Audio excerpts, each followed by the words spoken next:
Bienvenue à tous, les essentiels du sport, c'est parti aujourd'hui, jeudi, coup de projecteur sur le saut en hauteur et avec Dorian Tarot, on va effectivement parler de la Coupe de France qui va se tenir ce samedi, ce sera à Blois. Alors justement Théo, vous souhaitez nous dire pourquoi vous avez eu l'envie de mettre à l'honneur Dorian? Alors tout à fait, alors aujourd'hui on reçoit Dorian qui est du coup licencié de l'UAGM Athlétisme, un de nos clubs partenaires depuis de nombreuses années et sous l'élan notamment de Jean-Jacques Germano qu'on connaît très bien.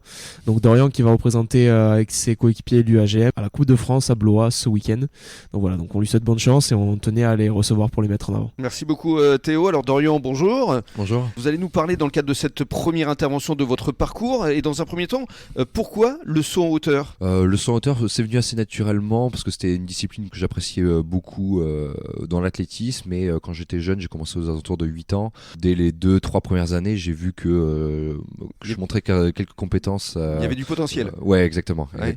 Et donc voilà, je me suis intéressé d'un peu plus près et même si on reste quand même assez généraliste dans ces âges-là, on essaie, tous les clubs essaient de nous faire, de tout nous montrer et pour la culture et pour le développement des potentiels un peu partout. J'ai quand même gardé un gros goût du saut en hauteur et que j'ai développé par la suite. Vous mesurez combien au juste? Je mesure 1m90. 1m90. J'ai le physique aussi un peu. Oh, ouais, c'est ça. Il faut quand même pour être un bon sauteur en hauteur. Ouais, tout à fait. On peut avoir quand même pas mal de morphotypes différents, mais en général, les grands sauteurs ont un petit avantage, c'est vrai. Alors très jeune, vous avez commencé à performer, comme on dit. Vous avez notamment participé en Ukraine à Donetsk au championnat du monde. C'était en 2013. Oui, c'est ça, tout à fait, ouais. Et à l'époque, vous faisiez quel type de perf, comme on dit? À l'époque, j'avais un record à 2m11, ce qui m'avait permis de me qualifier pour ces championnats et j'étais meilleur performant français du moment. On était 2 Français à y aller, mais j'étais devant mon coéquipier. Et vous aviez quel âge à l'époque? J'avais 17 ans. 17 ans. Ouais. Wow. Et alors, qu'est-ce que ça fait de représenter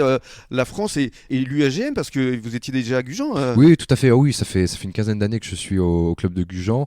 Et ben, forcément, un petit peu comme tous les sportifs le diront, c'est un grand honneur de porter le maillot d'équipe de France que je conserve toujours dans mon armoire. Il faudrait peut-être que je fasse un petit cadre. Il est très joli.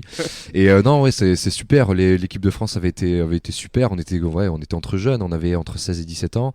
Et puis forcément, c'était une expérience assez incroyable. Je me souviens, on était parti à l'INSEP pour faire un petit stage de pré-championnat, puis après partir dans un pays étranger avec des gens de notre âge. On s'était bien amusé, la compétition avait été très sympa, c'était Vous génial. avez fini combien alors? J'avais fait une petite contre-performance, j'étais arrivé avec un bon résultat et finalement j'ai fait 27e je crois.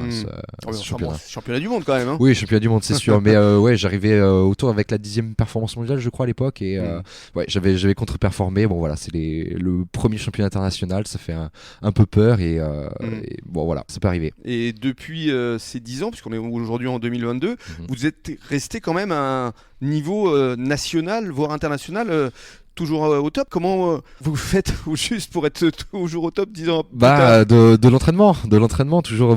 C'est toujours de l'entraînement. De toute façon, il n'y a pas de secret, surtout en athlé. Il y a pas, on n'a pas de dimension collective sur laquelle on peut s'appuyer. C'est vraiment soi-même. Et puis l'athlétisme, c'est une discipline extrêmement physique et donc on n'a pas le choix. C'est beaucoup d'entraînement et beaucoup de temps passé sur la piste pour pouvoir progresser physiquement, progresser techniquement et progresser au niveau des performances. Alors comment vous faites justement pour progresser, puisque une fois que vous avez atteint une certaine hauteur, comment être plus performant? Il y a des techniques les performances là pour nous actuellement stagnent un petit peu, mais on peut toujours progresser. Le saut parfait n'existe pas, donc techniquement on est toujours meilleur. Même les champions du monde ne sautent pas parfaitement et ont des axes de progression. Et physiquement on peut toujours aller chercher plus loin. Là, moi à 26 ans, qu'est-ce qui vous manque aujourd'hui pour être encore plus haut? Plus haut, je dirais un petit développement technique quand même. Physiquement, on est capable de faire pas mal de choses, mais techniquement, il y a encore des petites lacunes qui me permettent de pas pouvoir. C'est quoi? C'est au moment de l'impulsion Ouais, au moment de l'impulsion, c'est ça. C'est le cœur, l'impulsion et la transmission de cette énergie horizontale en énergie verticale et peut-être à mieux exploiter. Bon, en attendant, on espère que ce samedi, donc après-demain, vous allez performer avec vos camarades, puisque c'est la Coupe de France par équipe. Alors justement, vous allez nous parler de votre préparation dans quelques minutes. Restez avec nous.